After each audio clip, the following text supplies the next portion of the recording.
Jayam Vishnupad Paramahansa Purvakacharyasa Tadasata Sri Srimad. His Divine Grace Srila A.C. Bhaktivedanta Swami Srila Prabhupada Ki Jai. Jayam Vishnupad Paramahansa Purvakacharya Astatara Sata Sri Srimad. His Divine Grace Srila Bhakti Siddhanta Saraswati Goswami Prabhupada Ki Jai.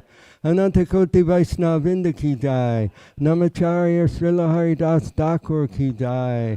Prem Se Kaho Sri Krishna Chaitanya Prabhu Nityananda Sri Advaita Gadadhar Sri Vasudi Gaur Bhakta Vrinda Ki Jai. Shri Sri Radha Krishna Gogopinath Shaimakunda Radhakunda Giri Govardhana Ki Jai. Shri Vrindavan Dham Ki Jai. Shri Mayapur Dhama Ki Jai. Jamuna Maya Ki Jai. Ganga Maya Ki Jai. Tulsi Maharani Vrinda Devi Ki Jai. Bhakti Devi Ki Jai. Grantha Srimad Bhagavatam Ki Jai. Yuga Dharma Harinam Sankirtan Yagya Ki Jai. Priya Mridanga Transcendental Book Distribution Ki Jai. Transcendental Krishna Prasadam Distribution Ki Jai. Go Premanandi. Samaveta Bhakta Vrinda Ki Jai. All glories to the assembled devotees. All glories to the assembled devotees. All glories to the assembled devotees. All glories to Sri Sri Guru and Gauranga.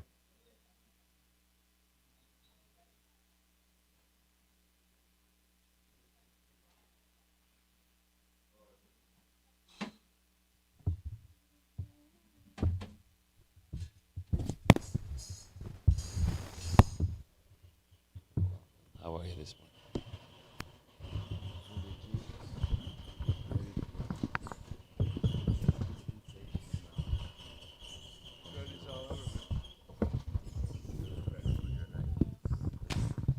Thank you, Prabhu. Hare Krishna.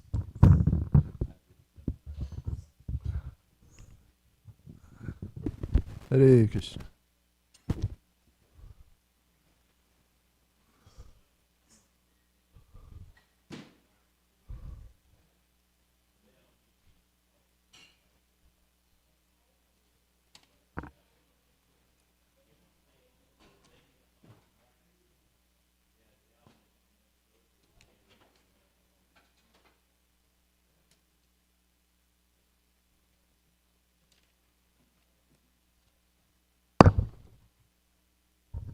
Hare Krishna. Hare Krishna.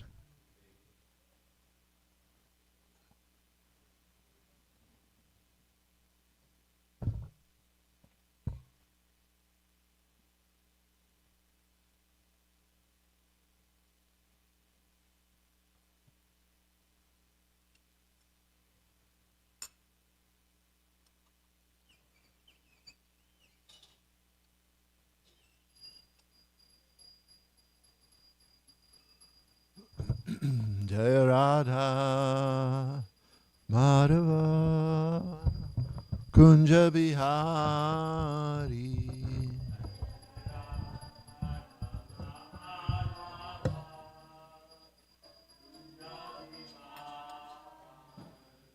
Jaya Radha Madhava Kunja Bihari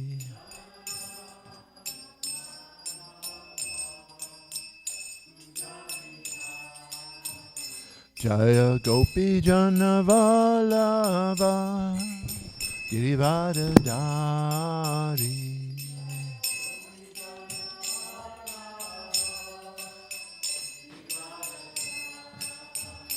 Jaya Gopi Jana Vallabha Girivardhari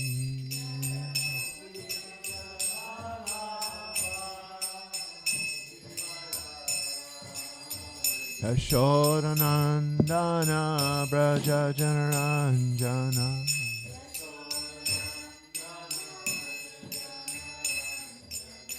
Yashodanandana Braja Janaranjana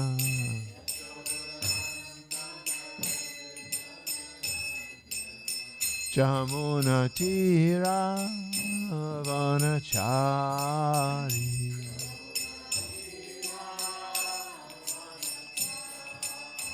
Jamunatira Vanachari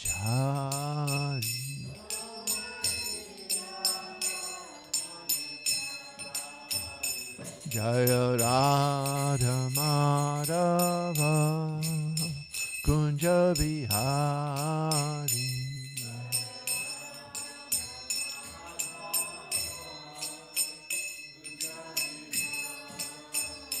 Jaya Radha Madhava Kunja Bihari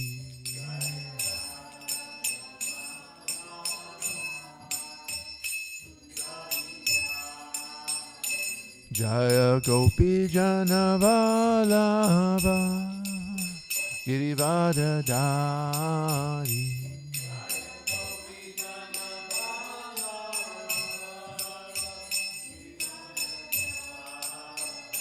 Jaya Gopi Janavalabha Girivadadari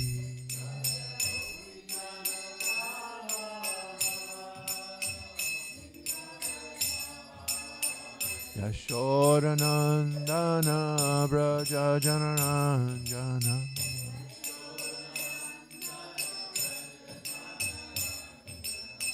Yashodanandana Braja Janaranjana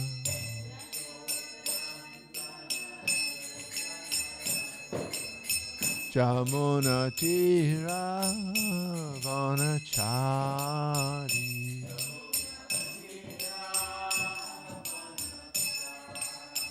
Jamuna Tira Vanachari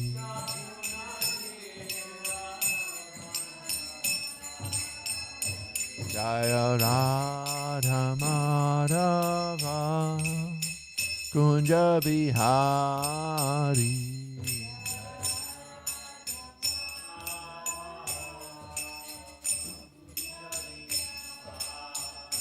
Jaya Radha Madhava Kunja Bihari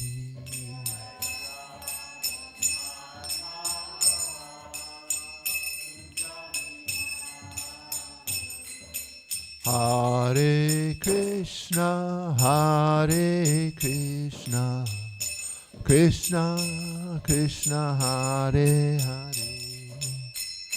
Hare Rama, Hare Rama, Rama Rama, Hare Hare.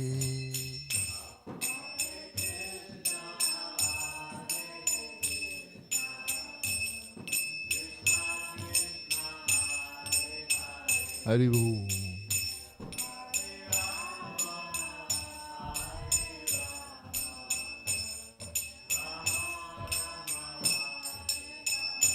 Prabhupada, Prabhupada, Prabhupada, Jaya Jaya Prabhupada.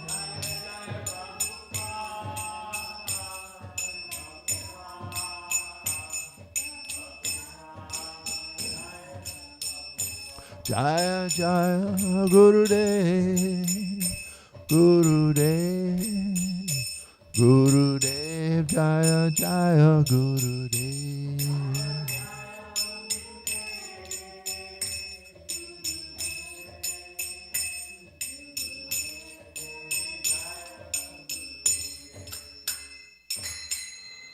Nitya Premanandi.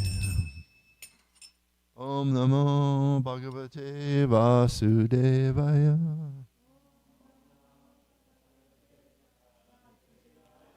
Om Namo Bhagavate Vasudevaya.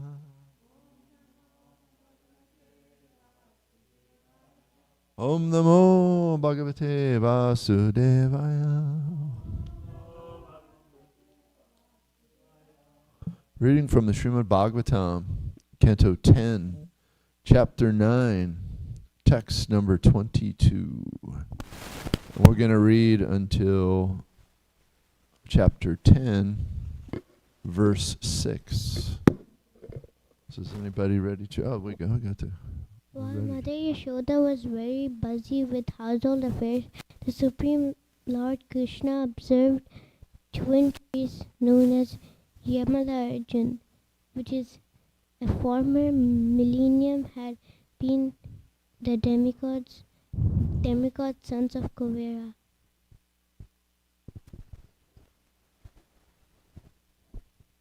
In their former birth, these two sons, known as Nalakuvara and Manigriva, were extremely opulent and fortunate. But because of pride and false prestige, they did not care about anyone, and thus Narada Muni cursed them to become trees.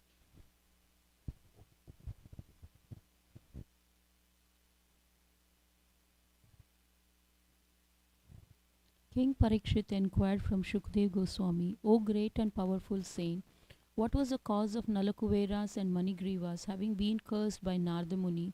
What did they do that was so abominable that even Narada, the great sage, became angry at them? Kindly describe this to me. Sukadeva Goswami said, O King Parikshit, because the two sons of Kuvera had been elevated to the association of Lord Shiva, of which they were very much proud, they were allowed to wander in a garden attached to Kailasha hill on the bank of Mandakini river. Taking advantage of this, they used to drink a kind of liquor called Varuni. Accompanied by women singing after them, they would wander in that garden of flowers, their eyes always rolling in intoxication.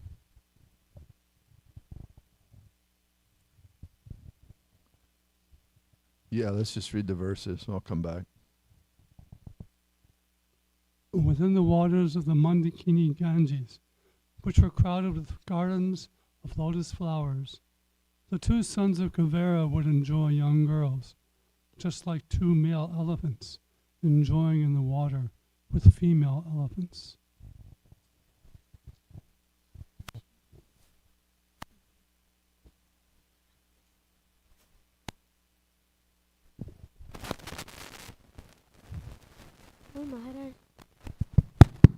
O Maharaj Parikshit, by some auspicious opportunity for the two boys, the great saint Devarshi Narada once appeared there by chance. Seeing them intoxicated with rolling eyes, he could understand their situation.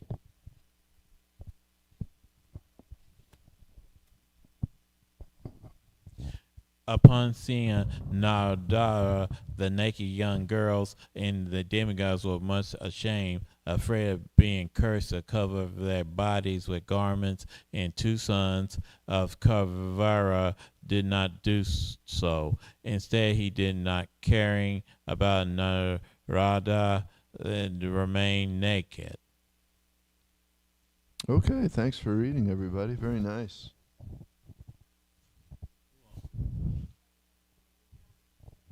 We have the what? Yeah, let's do the text 2 and 3. That's the emphasized one. So we'll chant the Sanskrit. Shisuku vacha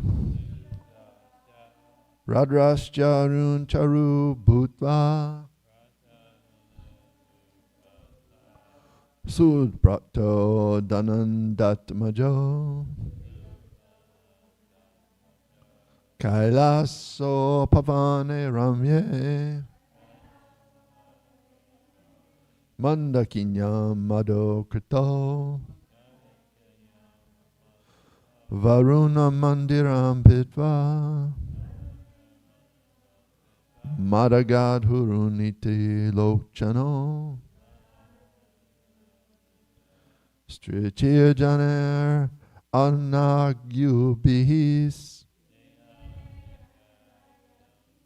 Chiratu pushpite vane.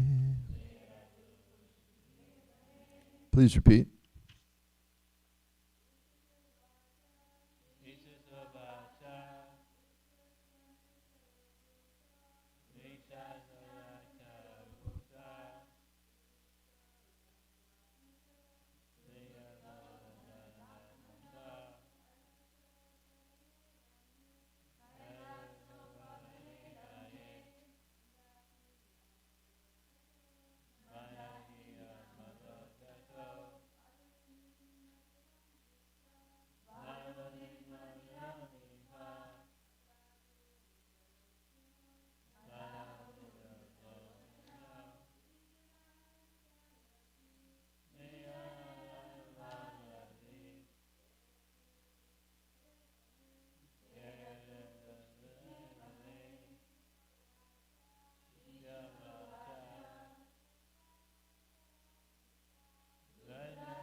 So let's all read together. Sri Sukha Uvacha, Sri Sukadev Goswami replied, Rudrasya of Lord Shiva, Anucharu, two great devotees or associates, Utva, being elevated to that post, Sudrapto, being proud of that position and their beautiful bodily features, Dhananja Atmajo, two sons of Kuvera, treasure of the demigods, Kailashu Pavani, in a small garden attached to Kailash Parvata, residence of Lord Shiva, Ramye, in a very beautiful place, Mandikinyam, on the river Mandakini, Madato, terribly proud and mad, Varunim, a kind of liquor named Varuni, Madiram, intoxication, Pitva, drinking, Mada Anukitlochino, their eyes rolling with intoxication, Sri Janer, with women, Agunabir, vibrating songs sung by them, Charuta, wandered, Pushpite Vane, in a nice flower garden. Translation and purport by His Divine Grace, Srila A.C. Bhaktivedanta Swami Srila Prabhupada Ki. Sukadev Goswami said, O King Pariksit, because the two sons of Kuvera had been elevated to the association of Lord Shiva, of which they were very much proud, they were allowed to wander in a garden attached to Kailash Hill on the bank of the Mandakini River. Taking advantage of this, they used to drink a kind of liquor called Varuni. Accompanied by women singing after them, they would wander in that garden of flowers, their eyes always rolling in intoxication.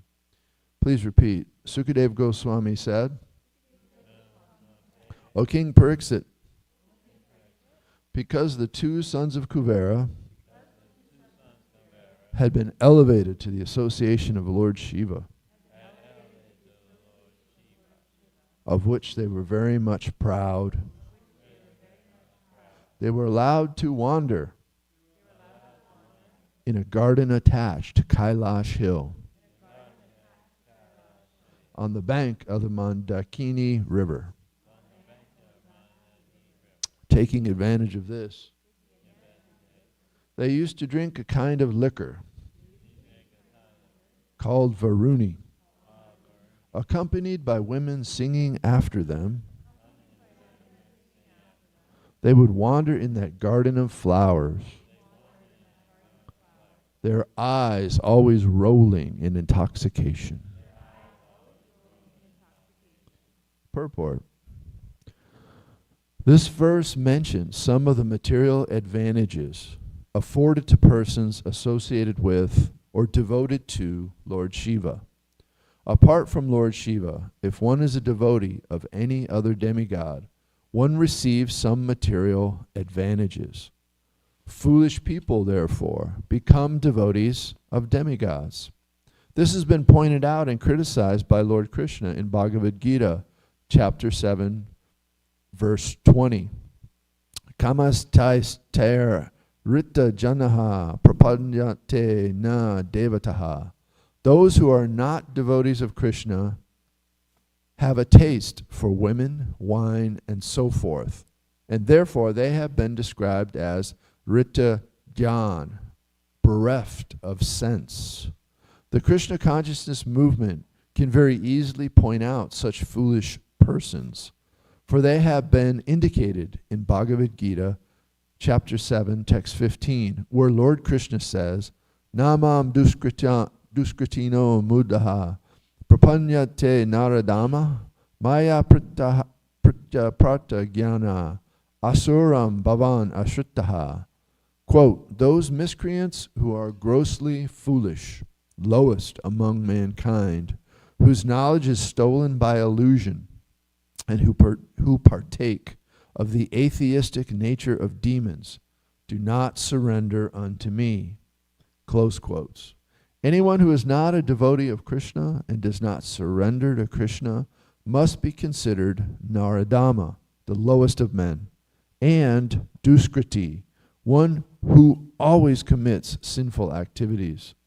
Thus, there is no difficulty in finding out who is a third-class or fourth-class man, for one's position can be understood simply by this crucial test. Is he or is he not a devotee of Krishna? Why are devotees of the demigods greater in number than the Vaishnavas? The answer is given herein. Vaishnavas are not interested in such fourth-class pleasures as wine and women, nor does Krishna allow them such facilities. Omagana Timrandasya Jananjanan Salakaya Chakshu Unmilitam Jena Tasmai Shri Gurave Namaha Shri Chaitanya Mano Bhisam Shapitam Jena Bhutale Swam Rupa Karamayam Dadanti Svapadantikam. I was born in the darkest ignorance, and my spiritual master is opening my eyes with the torchlight of knowledge. I offer my humble obeisances under the dust of his lotus feet. Nama Om Vishnu Padaya Krishna Prestaya Bhutale Shrimati Tamal Krishna Goswami Niti Namani. Nama Om Vishnu Padaya Krishna Prestaya Bhutale Shrimati Bhakti Vedanta Swami Niti Namani. Namaste Saraswati Devi Gauravani Pracharini Nirvisesha Sunyabadi Pashka Chadisha Tarine Vanchakalpatarubhaischa Kripasunubhasevacha Patitanam Pavanebhyo Vaishnavebhyo Namo Namaha.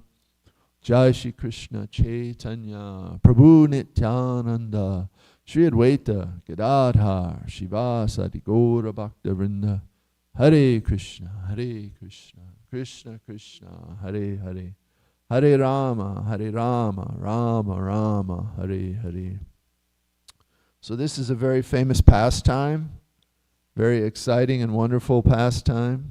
Krishna's Damodar Leela, right? And we're at a very special time in this pastime. A lot happens.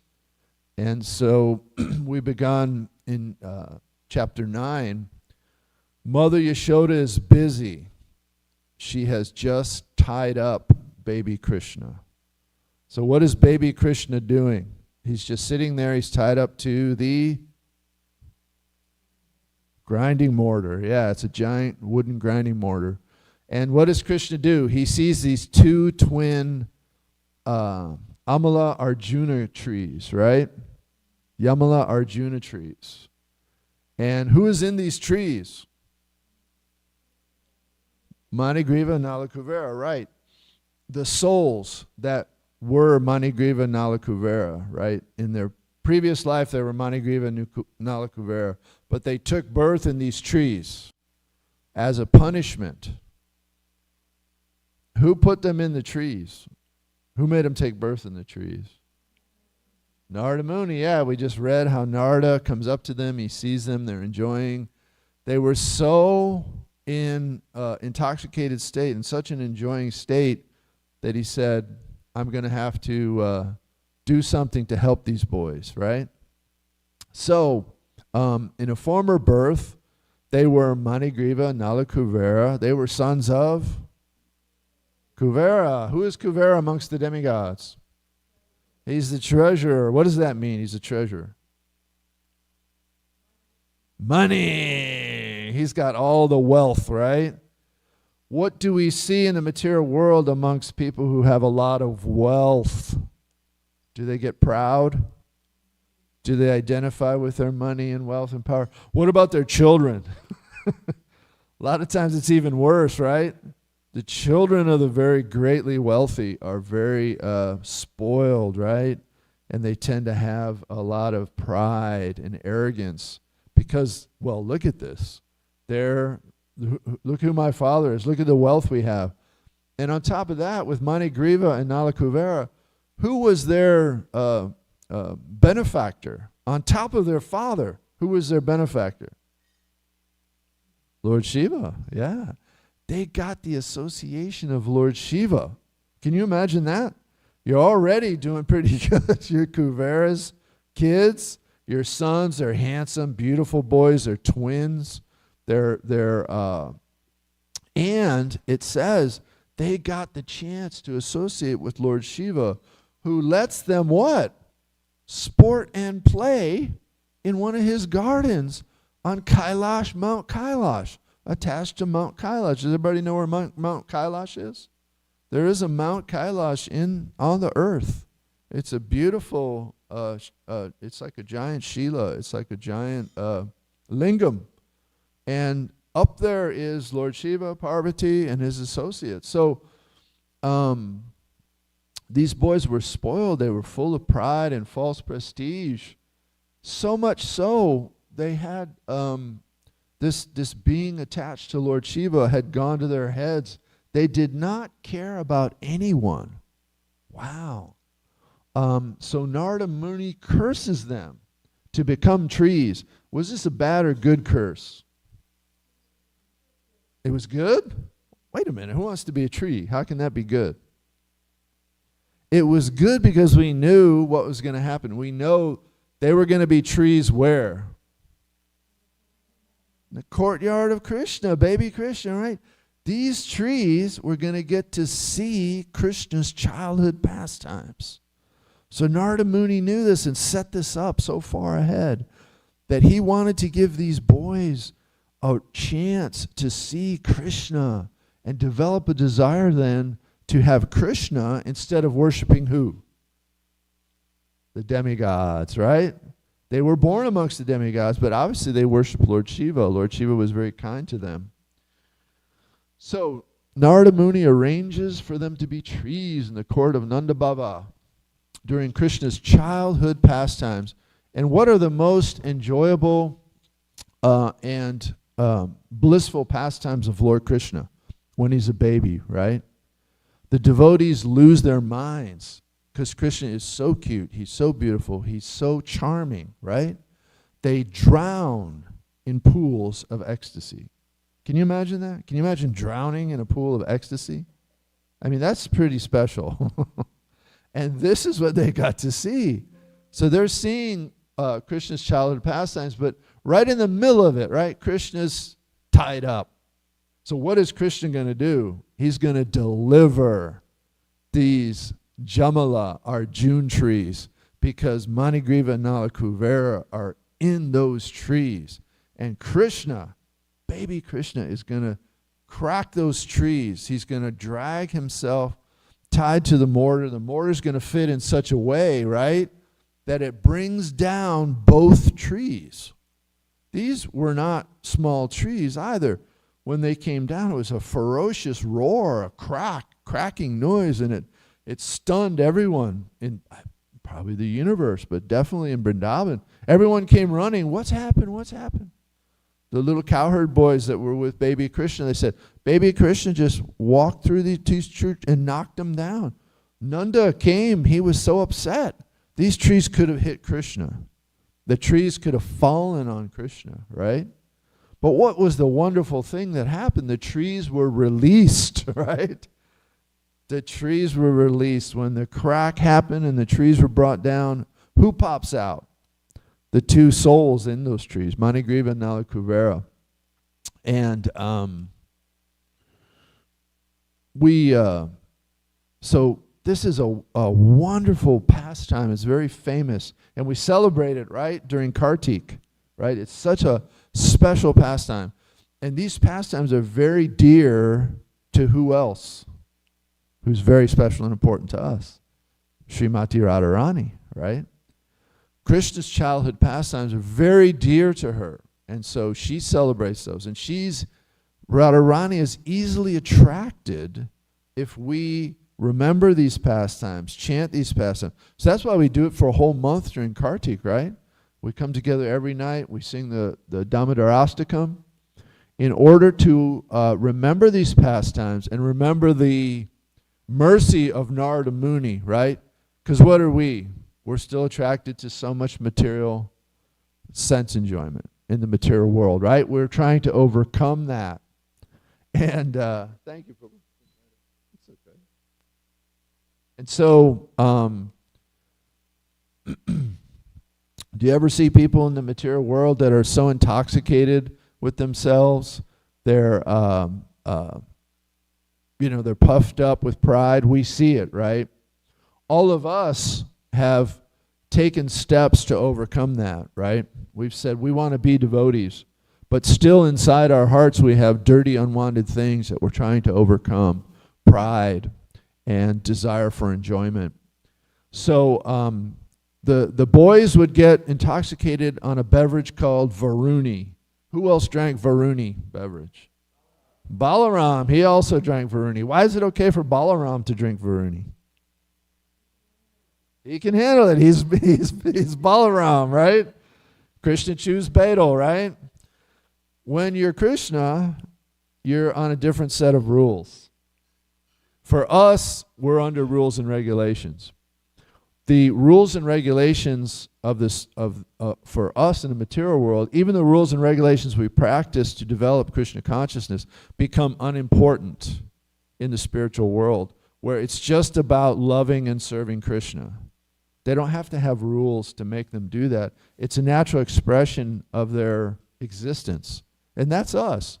We're spirit souls. We're actually eternal servants of Krishna in a loving, amazing way in the spiritual world. So there's no question of like intoxication or trying to enjoy yourself. You're already in bliss because you're with Krishna, you're doing service, you're with devotees.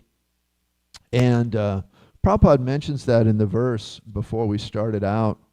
Very, very interesting. How Mother Yashoda, she was a Nitya Siddha expansion of Krishna. She always remained with Krishna. And Prabhupada speaks about how fortunate she is, even compared to other associates of Krishna, like Lakshmi. They're just amazed at what Yashoda gets, how she gets to interact with Krishna. And Prabhupada makes it clear that if we follow our sadhana siddhi and following in the footsteps of Krishna's Nitya Siddha associates, such sadhana siddhis can also easily attain Krishna without difficulty. Wow, that's astonishing. So we want to, this is obviously why we get this pastime. It's why it's so emphasized, right? I mean, for 30 plus days every year, we sing the Damodar Astakam. We come together, we focus on this pastime. It must be very important, right?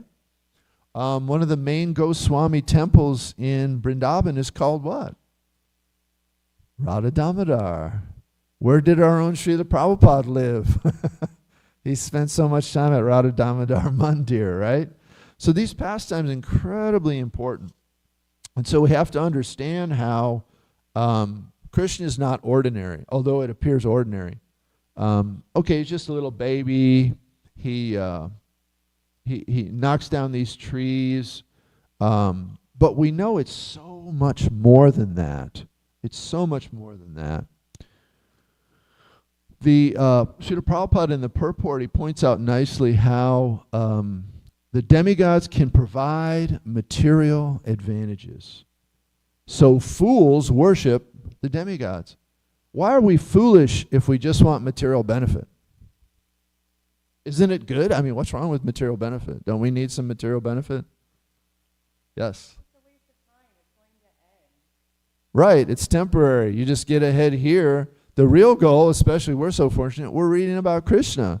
We can do devotional service. We can try to understand who he is and our relationship with him. And we should do that by vibrating our tongue, or using our tongue for two things. Does anyone want to say what those are? What's our tongue good for? Two big things. Prasadam, yes, we eat prasadam. Can you go out to a restaurant and buy food? Is that prasadam?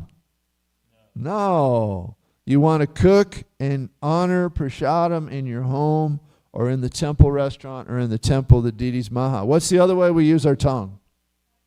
Chanting, right. Chanting Hare Krishna Maha Mantra. Hare Krishna, Krishna Krishna, Hare Hare. Hare Rama, Rama Rama, Hare Hare. So Prabhupada says in the purport, those are in the early, the last text of chapter 9, those who worship the demigods are fools. It's the demigods worship Krishna. So Krishna says you don't have to worship the demigods for some temporary material enjoyment, right? Worship me and you can get out of this material world. It's so wonderful. So Prabhupada mentions 7.20. So we'll just look at that real quickly. Those whose intelligence has been stolen by material desires surrender unto demigods and follow the particular rules and regulations of worship according to their own natures. So here's the problem. We are going to be so attached to satisfying our material desires, our intelligence will be stolen, and we will surrender, instead of surrendering to Krishna, we surrender to demigods. That's what a lot of people do, because they want material sense enjoyment. So Srila Prabhupada says, the foolish, some of these foolish that worship the demigods are the miscreants who are grossly foolish, who are lowest among mankind, whose knowledge is stolen by illusion, who partake of the atheistic nature of demons. Do not surrender unto me. Ooh, this is a pretty rough list. Do we want to be on this list? No, we don't want to be Naradamas, and we don't want to be grossly foolish. We want to surrender unto Krishna. So the desire to enjoy is part of the atheistic nature of demons. And we have this atheistic nature in ourselves when we want to enjoy separately from Krishna. So Prabhupada's making it clear, and we surrender to Krishna, not to the demigods. So there, Prabhupada presents us with a crucial test. Did anybody like that language he used? Crucial test. I don't know, maybe from my studies and stuff, test, we're all in school, we have testing, and in law they use tests for when something applies in a certain way. So tests are like a big deal. So this is like the ultimate of all tests, right? Do you want to know what it is? The most important test. Does everybody want to pass it? Okay, here it is. Are you a devotee of Krishna or not? Who is a devotee of Krishna? Yes, we all are. We all want to be. We're all struggling to be devotees of Krishna. We already are devotees of Krishna. We made all this effort. However, we're not. Do any of us feel that we're all the way there yet? Do we cry? Do we see Krishna in our heart constantly? Do we understand perfectly our eternal relationship with Krishna? Not yet. Some of us do, and they keep it hidden, right? So that they can do what? Instruct us, right?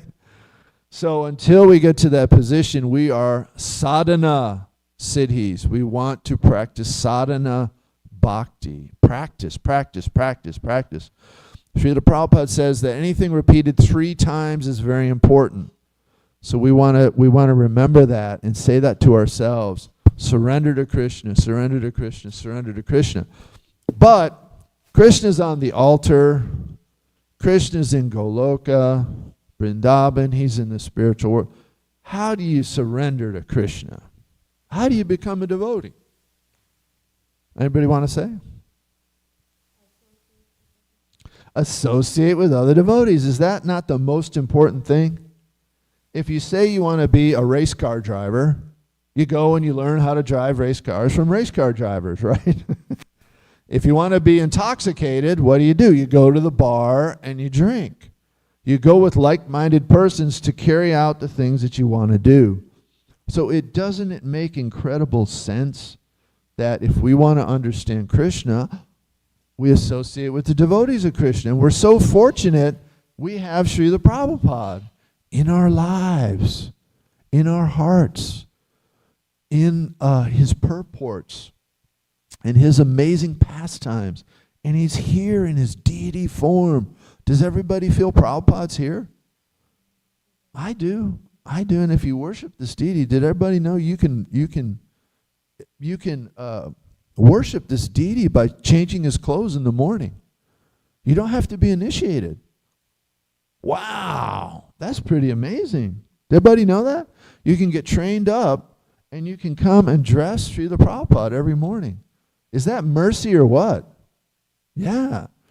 Srila Prabhupada is here. He told us before he left the planet, just leave a picture of me in the temple or a deity of me in the temple, and I will be there in that form. Do we worship Prabhupada as God? No, he's the servant of God. He's das anudas anudas anudas, servant of the servant of the servant of the servant. And Prabhupada gave all credit to who? His spiritual master, right? Bhaktisiddhanta Saraswati Thakur. Even though we know Srila Prabhupada was like Jagat Guru, right? Guru for the whole universe. Wow. What does that even mean? It means he was pretty special, right? He was such an acharya, such a guru. So we can have association with Prabhupada. All we have to do is pick up the Gita and read his purports. Every single day, there's unlimited amounts of recorded lectures of Srila Prabhupada, room conversations, walks in the morning where Prabhupada talks. He walks, he talks among us. This is astonishing. Can you imagine what people would do if they had tapes of Jesus? Oh, they'd be in ecstasy. We can listen to Lord Jesus. Or even Muhammad, or Abraham, or David, the great prophets in the Christian tradition, right? The Muslim tradition. You know? It's astonishing. It's really so amazing, and such, you can feel how it's an arrangement of Krishna. That Prabhupada came when he did, right? Because they had tape recorders, right? They didn't record anything that Bhaktisiddhanta Saraswati Thakur said. I think to their eternal chagrin, right? To their eternal sadness that they didn't record him. But they didn't have the facilities back then. Maybe they could have gone to a studio and he could have spoken, but they don't have any spoken words by Bhaktisiddhanta Saraswati Thakur. So Srila Prabhupada was the designated guru to what? Travel the world, to record so much, right? To use his dictaphone to dictate these purports. And they're called what? His Bhaktivedanta purports. When you read Bhagavad Gita, and I highly recommend you read with someone else, just one other person, and read together and discuss it, it will have this effect where you can go deeper into it. And it goes unlimitedly deep. And Prabhupada is able to explain things in different ways, in different purports. Same concepts often, but he explains it in a slightly different way. And it's so amazing to read that, how he explains it. And so, is anybody still struggling in the material world? Yeah, we're all still struggling. So if we read Bhagavad Gita, if we read Srimad Bhagavatam, even on our own, if you don't have anyone to read with, that's okay. Open it and read it and get to the point where you really know Bhagavad Gita. Then really know Srimad Bhagavatam. Then what's after that? Bhagavad Gita is, Srimad Bhagavatam is Krishna, right? What's to know after Krishna? Chaitanya Charitamrita, right? That's the pastimes of who? Chaitanya Mahaprabhu. Who is Chaitanya Mahaprabhu? Yes. Is he an incarnation? He's more than an incarnation. He's actually Krishna himself, as in a golden form, right? Taking on the mood of Srimati Radharani for a number of confidential reasons. One of them is so he can taste the love that Radharani has for him. And he wants to share that with all of us. Wow, is that nice or what? And this is the topmost love. Can you imagine? The love that Radharani experiences for Krishna, her ecstasy, can be experienced by us. That's why Lord Chaitanya comes. And what does he tell us to do? Chant Hare Krishna, follow the principles, read these books, honor Prasadam, and go out and give this knowledge to others. If you try to give this to others, you'll get it even more. The more you try to give it, the more you get. Because we don't open hospitals, right? We don't try to fund cancer cures because it's temporary. The body's going to die anyway, right? What can we give somebody that's better than all of the salves or cures for the body? We can give them knowledge of Krishna, right? Prabhupada told us to do this. Print books. If you get money, as Guru Maharaj told him, if you get any money, print books. Wow, number one instruction, print books. What did Prabhupada do before he left India? He printed books, right? He printed the Bhagavatam, Srimad Bhagavatam. So we can't really overemphasize the books, can we? We can't overemphasize them. Prabhupada has written them so that we can understand it. Umapati Prabhu, formerly Umapati Maharaj, he told us one time, he came for a program in Denton, and he said he was the first wave of devotees that surrendered to Prabhupada, right? And he said, we all read Bhagavad Gita. We hadn't read Prabhupada's Gita yet, right? But then Prabhupada gave us Bhagavad Gita as it is, right? He said, then we could understand it. He said, before, all of us, the hippies, the devotees that joined Prabhupada and earlier, we did not understand Bhagavad Gita. Only after Bhagavad Gita, as it is, came out, did anyone understand Bhagavad Gita. I read 2 or 3 different Bhagavad Gitas. I didn't understand it before I read Prabhupada's Bhagavad Gita. I was attached to the flowery, poetic, can be rendered very poetically. Krishna, the field, the knower of the field. Bhakti is discussed. But it's very, very hard to understand, especially because the Gita actually says the Mayavad path, the impersonalist path is bona fide. Really? Should we be impersonalists? No. But if you don't have Prabhupada to explain impersonalism, to explain voidism from merging, they're different. So Prabhupada explains so many important things and as to impersonalism, the impersonalist, what path is that? In the 12th chapter, Krishna tells us there's 2 paths, right? One is hard, one is easy. What's the hard path? Impersonalism, right? It's so hard, it's practically impossible.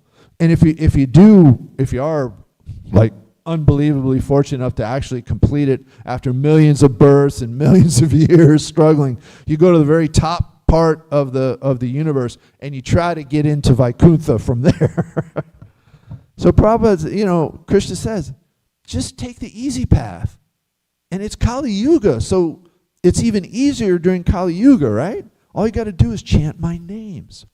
Wow, it's that easy? Yes, it's that easy. But how do we understand that? How do we understand? Because so much of us were attracted to impersonalism, right? And the worst impersonalists are called Mayavadis.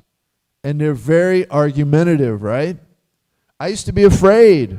I never wanted to read about impersonalism. Even in Prabhupada's Gita, I would just sort of let it go in my head because I was afraid. I don't want to be impersonalist, right? I was scared. I want to stay on the personal path. But if you read it as Prabhupada explains it, you don't have to worry about that. You're not going to be affected by impersonalism. You're going to learn how it really works and that it is a bona fide energy of Krishna, right? Because it's the Brahmajyoti. It's the Brahmajyoti. We have to know Brahmajyoti. We have to know Paramatma. We have to know Bhagavan. Did you know that Paramatma is the only reason we can come into the material world? Because the Paramatma goes with us, the soul can be in the material world and be in a material body. Otherwise, it can't come in the material world. It's spiritual, right? It's a spirit soul. Not only that, the Paramatma controls our senses, controls the modes of material nature, because he created the modes. He created our senses. So he's the master. Krishna's the master of everything. He's even the master of everything in us that we think we're in charge of. We think we're independent. Guess again. Everything we have to do, good, bad, sinful, all the modes, all under Krishna's control, All because of super soul.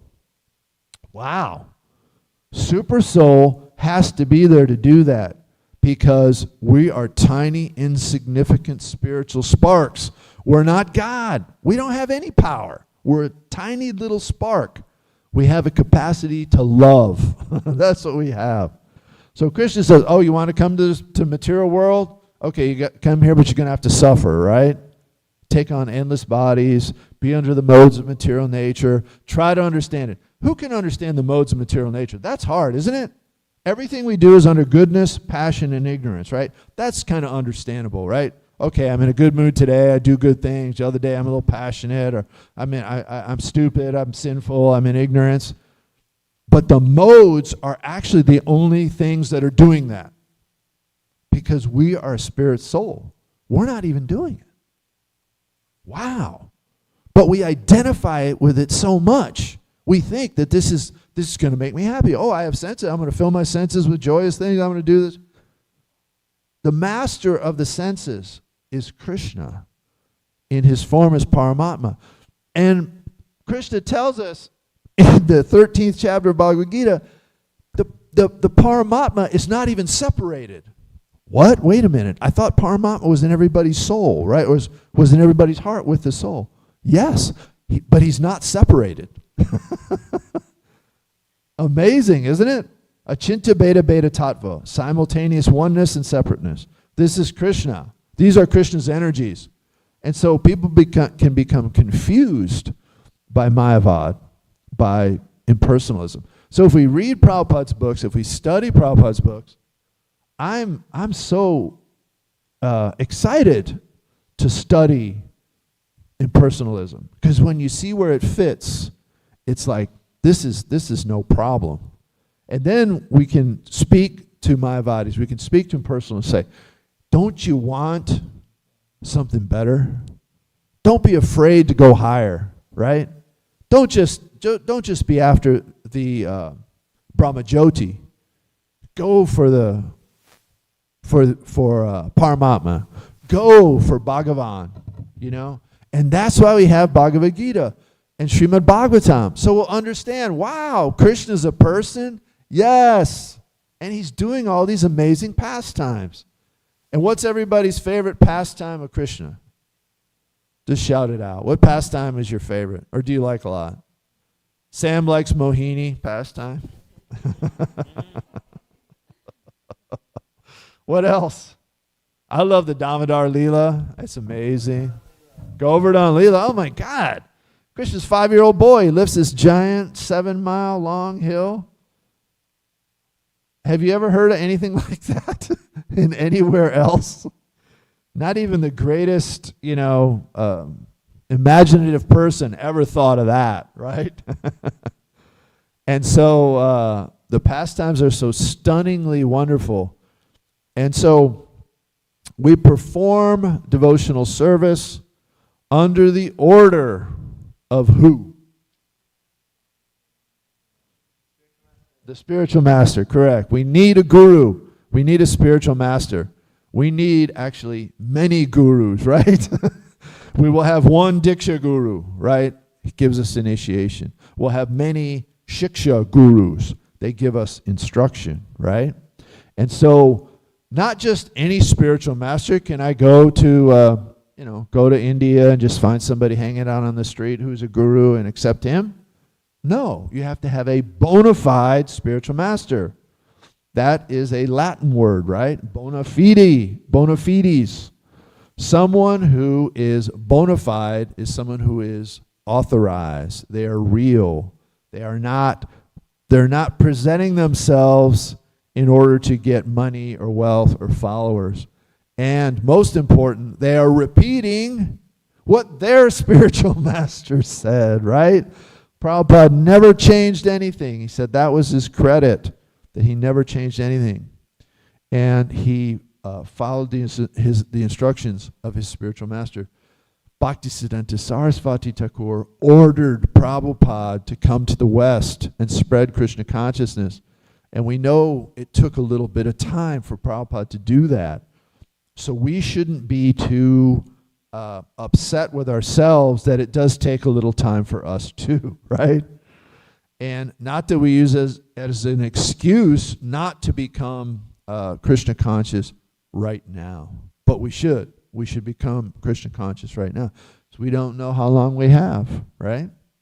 We're getting older. There's disease. Then, if we're not careful, what comes after death that we don't want? Birth, right? We don't want another birth. Prabhupada says in the 13th chapter, we should look at birth and death as evil, as something we do not want again. Because why? It's so much suffering. The baby in the womb, right? It's described very graphically in the Bhagavatam how much the baby suffers. And then death is a very unpleasant situation, very unpleasant for the soul to be wrenched away from the body. It's not a nice thing. So let's not worship the demigods. Let's follow this example and follow the Nitya Siddha devotees. And what's going to happen to Manigriva and Nalakuvera? Does anybody know what happened to them? They got liberated. But liberation sits outside the door of Bhakti, right? And begs for her attention. And Bhakti gives no attention to liberation. So liberation isn't the top goal. So what did they do after that? They got to go back to Vaikuntha, right? They didn't go to Vaikuntha. They got to go back to it says they went back to their abode, right? The abode of the demigods.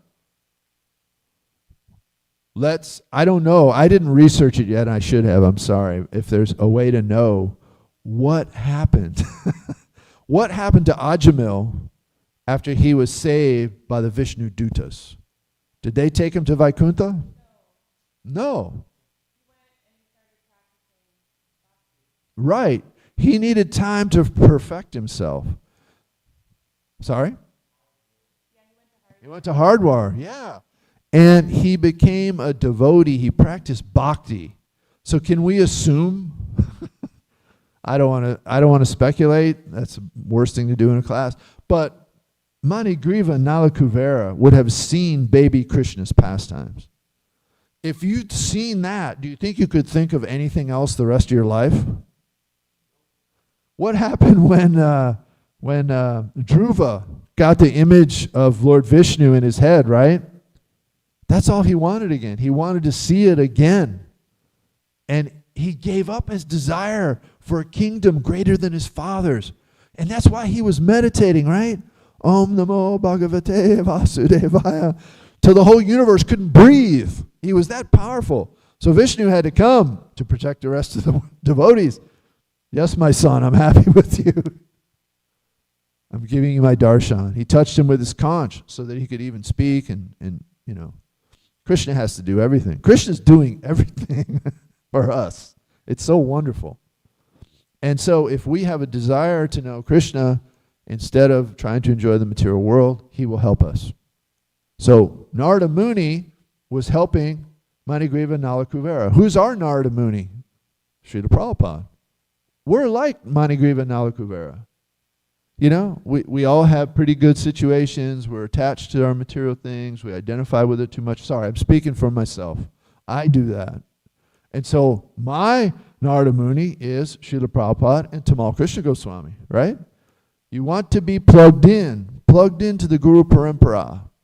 It's a very special Brahma Madhva Gaudiya Sampradaya Ki Jai. So that's it. I went a little over, sorry. Any comments, questions? All right. Well, thank you for being here. Thank you so much. I was thinking there's so many other things you could do. Do we have a question? Yes, Prabhu. Do we have a microphone? I just want to thank everybody for tuning in and for being here. And I don't come enough, but I'm always grateful when devotees come.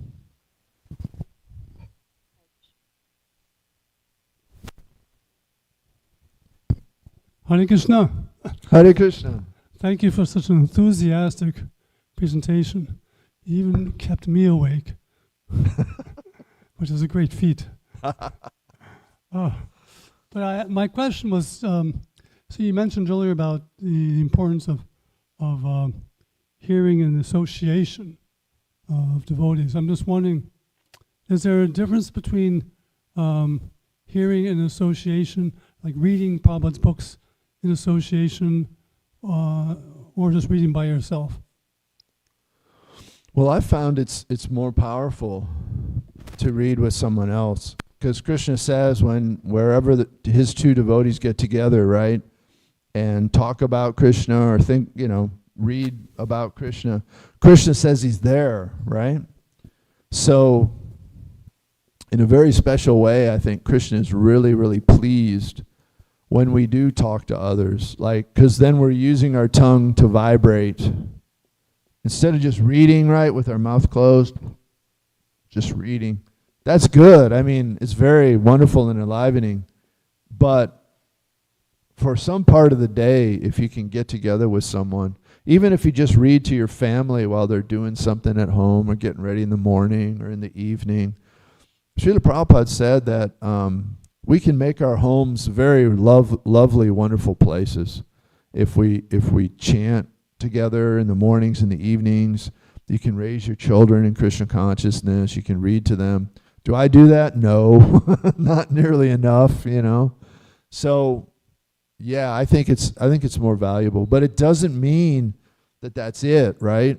I'm halfway through Chaitanya Charitamrita. I never thought I'd be, almost 30 years in the movement, and I hadn't finished that book yet, but I'm working on it. So I read that alone.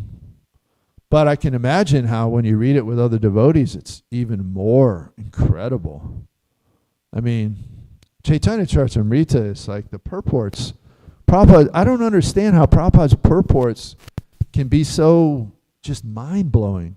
They're already incredible. When he wrote Gita, right, in the 60s or something, it's like each step of the way the purports become even more like transcendentally powerful. I mean, they're all powerful. They go on, but they're like unique, right? The Ishopanishad purports are unbelievable. It's just incredible. And you read it again and again and say, I didn't read that. That wasn't there before, right? You read Krishna book. Krishna book is really like that, right?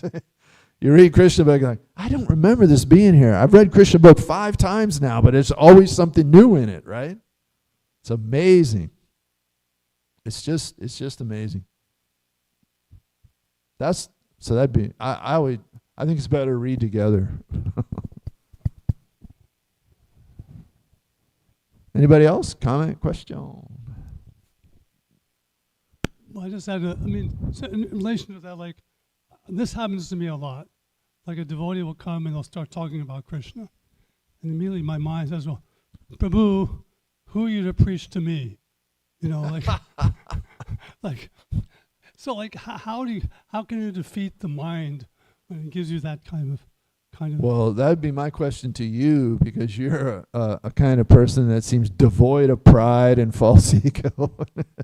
Whereas Sure. I'm constantly prideful. I can't even stand the tiniest rebuke to my existence, and I'm upset. So you probably have a better answer to that than me. How do you overcome pride, right? I think, like you just said, maybe the answer's there. If someone comes up to you and asks you about Krishna, hey, to me, that's like somebody is what do you call it? Massaging my ego. Oh, you want to hear from me? Yeah, here you go. I'll talk all day because I'm in love with my own voice and I think I know everything. I'll talk. So that, if anything, I become prideful because I haven't conquered that. It's subtle, isn't it? If you know about Krishna and you're trying to help other people by talking about Krishna, that's good. But at the same time, are you really doing that just because you really want to help that person out of pure love? Or are you doing it because, oh, wow, people come up to me after class and say, oh, you gave a good class today. Or sometimes people come up and say, oh, I like your classes. I don't hear that a lot, a tiny, tiny little bit. But what does it do inside to you? It makes you go, oh, you know, it builds up your ego and your head gets bigger, right? What does Krishna do when your head gets too big? What happens to a balloon and you want to get the air out real quick? What do you do with it? You get a pin. What do you do with the pin? What? Yeah, you pop that balloon, you make a hole in the balloon with the pin, and all the air goes out. And it gets little, right? That's like being puffed up. Chest out, nose in the air. Oh, I know all this today, and I'll know so much more tomorrow. So the good thing is Krishna uses that.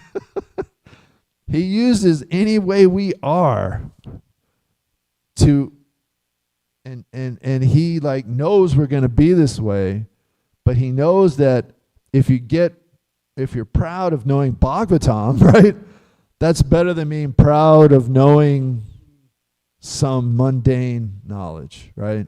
Where you're just trying to get, oh, I'm a great actor. Oh, I'm a great businessman, and I'll get fame and fortune for being so fabulously rich, right? Those people are motivated. They're fools, right? They're miscreants, duskritina. They don't surrender to Krishna. At least us, we're trying to surrender to Krishna. And so we, you know, it's like I know I came for all the wrong reasons. I wanted to be a controller. I wanted to know everything. Did anybody feel that way when you came to Hare Krishna? I wanted to know everything. And the bad thing about that is, well, the good thing is Krishna, we know everything now, right? It doesn't take long. Krishna tells you everything. But the hard part is, now you have to act on that basis. You're not in ignorance anymore. You can't claim stupidity. Right? We know. And intoxication, illicit connection with girls, young women. This is what these boys were doing. And Narada cursed them. They were so overwhelmed by it, they didn't even notice when Narada walked by. The girls covered up. The boys were just like, nah, it don't matter. Narada came and gave them mercy. That's what Prabhupada's done for us. That's what our Guru does for us, right? He gives us mercy. He sees that we're in this kind of same ignorance, almost me. I'm in that much ignorance, you know. I don't even know I'm naked, right? The emperor who had no clothes on, he didn't even know he was naked, right? A little boy had to tell him, you know, these guys have cheated you. They told you they sold you these clothes, invisible clothes, right? And the king believes it. He goes, you're really naked, bud. So the king's like, oh. That's us. We're really in that position. We don't realize yet, I don't realize that practically, you know, I don't understand anything. And so luckily, at least to the extent that we come with impure material desires to the movement, they're purified, right? That's the amazing thing. It doesn't matter what you come with or who you are, what you did in the past. Whatever and wherever you're at right now, you can get purified. But it's up to us how fast or slow we go, right? It's just up to us. I see you going really fast. So you're a jet flying around. I'm like on the ground. Wow. There's Prabhu.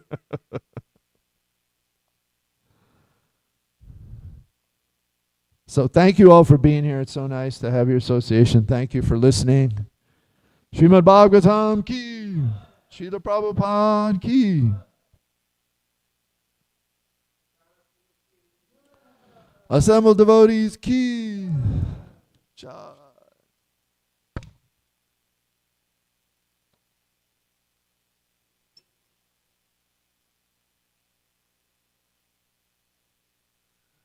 Thank you, Prabhu.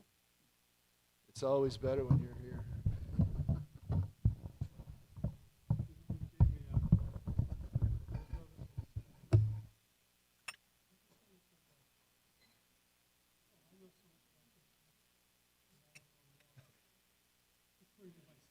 People will come to me and ask me about Krishna. Oh, I will be yeah. Oh, I'll have followers, even if informally. They'll admire me so much.